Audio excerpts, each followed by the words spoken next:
Hey everybody, Casey Johnston here, and welcome back to Not My Booth for the first video of 2020, 3 weeks into 2020, in my truck, in my commute, on my way to work.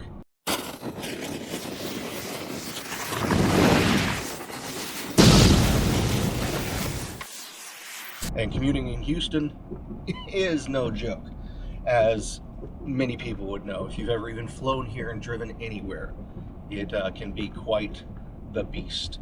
So every morning I drive about an hour in traffic, maybe an hour and a half into work, and then the same thing in the afternoon. And I know some people, because of my channel and because of the success of my Facebook page, also at Casey Johnston Creates, if you want to check that out, think that I'm full-time at narration, and I'd love to be, and that's the ultimate goal. It's the ultimate goal, isn't it?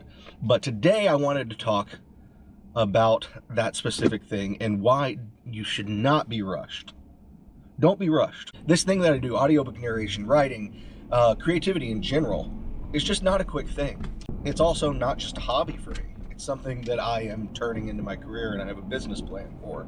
And I encourage anyone getting into anything to make a business plan. And I'm not saying make it and share it with people and try to find investors. It doesn't have to be big. It doesn't have to be this giant thing.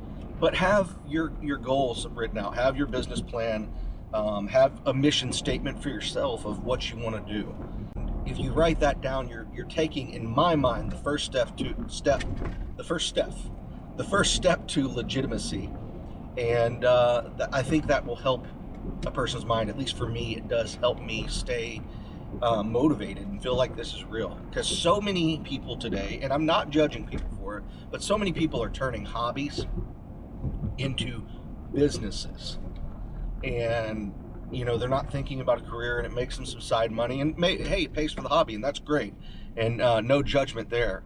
But if you're talking about something like audiobook narration, you're talking about a very broad range of people that do it. Some people do one book, some people never even do a book, but they get into it thinking they're going to, and then they burn out even before that. And a lot of it has to do with wrong information, bad information. I've seen get-rich-quick schemers talk about do 52 short books a year and you get the residual royalty share. That's BS. First of all, those books aren't going to sell. Second of all, I'm rambling at this point, so let me back up. If this is something you want to do, write a business plan for yourself. Business plan doesn't have to be super detailed. You don't have to go to business school to do it. You don't have to do all these things. Just something that is for yourself, that has your basic goals over 3 years, 5 years, 10 years. Okay, and it's okay if you don't necessarily know all those. Those goals can change as you change.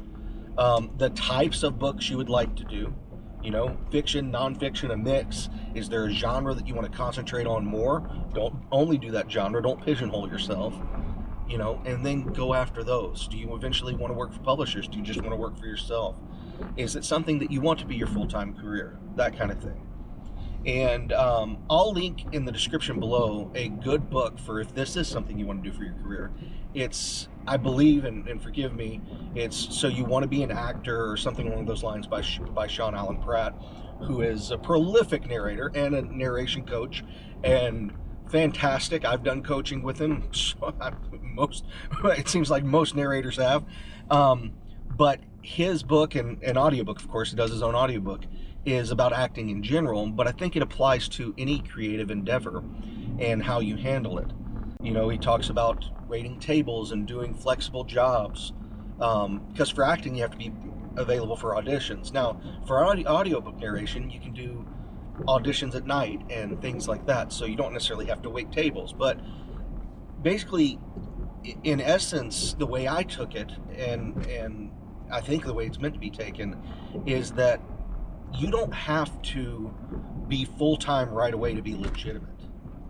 You're an actor, you're an audiobook narrator, you're a writer. You can have 2 full-time careers. That's what I have. 2 that I quite enjoy, actually. But my ultimate goal is to be full-time in narration. And could I possibly swing it right now? I think so. I think I could. But it's not within my business plan. I want to have a certain amount of money set back. I want to have a certain portfolio set up. I want to begin working with certain publishers prior. I have all of these lined out and these goals set. That way, when I do go full time, my family and I are secure. Because if it was just me, it'd be very different. I got 4 little babies at home, and I got my wife, and they all rely on me and what income I can bring in. And so I plan this stuff out, and I think you should too. So that's why I commute every morning. That's why I commute every evening. Well, you know, I love that career too. It'll be somewhat sad leaving it behind when the time comes. But, you know, that sales career has prepared me for audiobooks and getting into it. So, not a get rich quick scheme. There's a lot of scammers out there. A lot of people that tell you a lot of wrong things. And so I've had lots of conversations. I'm using the word lots a lot. Nonetheless, I've had lots of conversations with several people recently, even newer than I am. And some that started with me, but just haven't had the successes I've had so far. And, you know, I'm thankful for those successes. I don't say that braggadociously at all. Just, you know, I listened to the industry professionals. I listened to the advice I was getting. I did coaching, and I invested in this business. And those that haven't watched the previous videos, just to step back a little bit, before I auditioned for my first audiobook, I had been getting coaching and saving up money for equipment and saving up money to build my first booth and saving up money for coaching and all of the stuff, literally $5 and $10 at a time. You know, no more, no, I'd say Starbucks, but I never really did Starbucks, but no more coffee shops in the morning, no more eating out. My wife and I went rice and beans and didn't eat out for a while, and we saved. And when I got, you know, a couple $100, got a little bit of coaching. When I got a couple $100, I got a microphone set. And when I got a couple $100, I got things for sound treatment. We didn't take out any debt. We didn't take out any loans. We didn't put it on credit card, which that's fine if you do, as long as you're planning for that. But what we did was we got set and prepared for something, and we said, we're going to do this. And my wife is super involved, by the way. She helps me handle my scheduling. She helps me with book prep. She's super supportive to allow me to do all this stuff and believe in me. And I wouldn't be doing any of it without her support. You know, so if you do have a spouse, make sure they're on board. Get them on board. Sell it to them. Tell them why. You know, why it's important to you, why it's important for your heart, all that stuff. That's another tangent. I tend to do that. If you're new here, I tend to do that. I ramble and go on tangents, but I like to think it's fun. But all that said, save and scrimp. Not having money is, in my mind, very rarely, and I'll say very rarely because there's no such thing as never, but very rarely an excuse for not doing the proper prep. I spent a full 18 months before I even auditioned for my first book. And that was to make sure I was prepared, because guess what Audible has?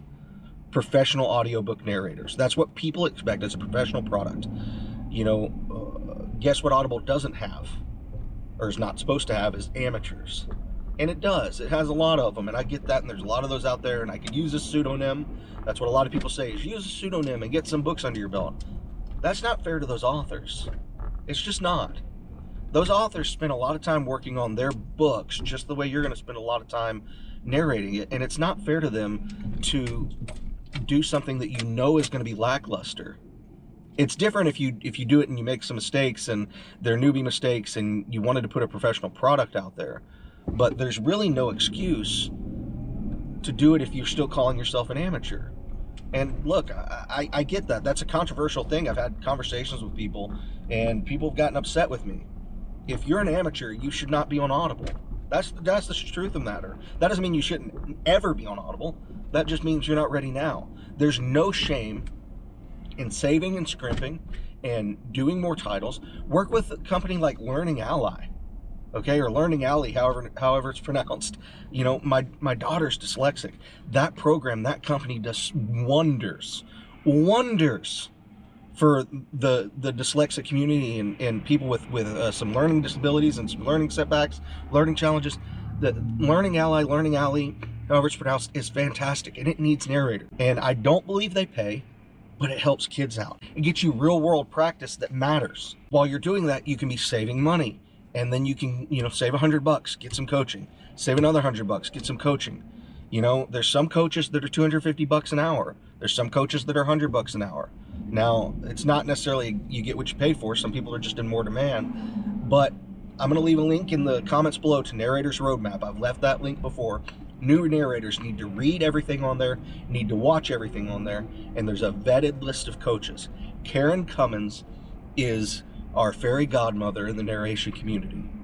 If you're a new narrator, you need to go to Narrator's Roadmap. I didn't know about Narrator's Roadmap when I first started, but I did due diligence outside of that and found some things, and yes, as you all know, made plenty of mistakes.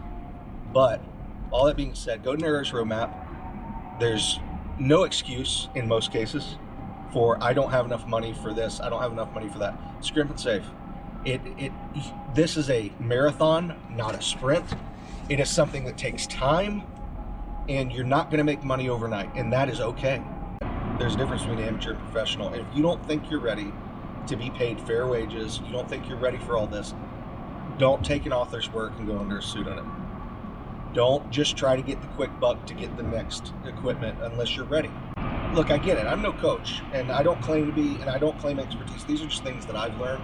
Also things that I've observed from others that I'm going, unfortunately, I can tell that person probably isn't going to succeed, or they're not going to have the success they could. And a lot of times it's just because they're being bullheaded and emotional, and they think they deserve it now. That's what I see a lot from new narrators, is they think they deserve it now. They think a couple of things. They think that they deserve all the information that is in someone's mind, and well, that's for a different video. Anyways, welcome to 2020. Welcome to my channel if you're new here. Like it, subscribe to it. We grew a little bit even without me doing the videos the way I had planned and the way I had hoped. I'm recommitted to YouTube this year, and going forward. It's too easy to just mount this in my car and do a quick video on my way into work, and so that's what I'm going to do. And I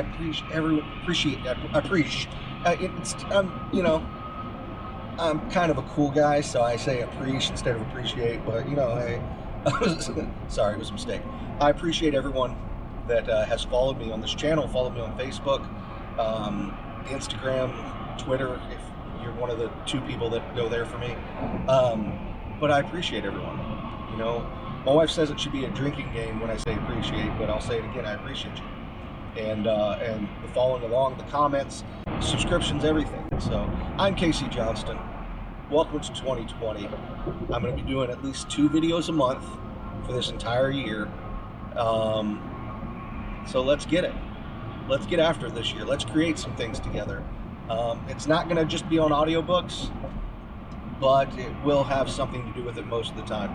It's just about creating memories, creating fun, creating things from wood or metal or words or memories, whatever it may be. So I'm Casey Johnston. Thanks so much for spending your time with me this morning, this evening, whatever time it is for you. And I'll read to you next time.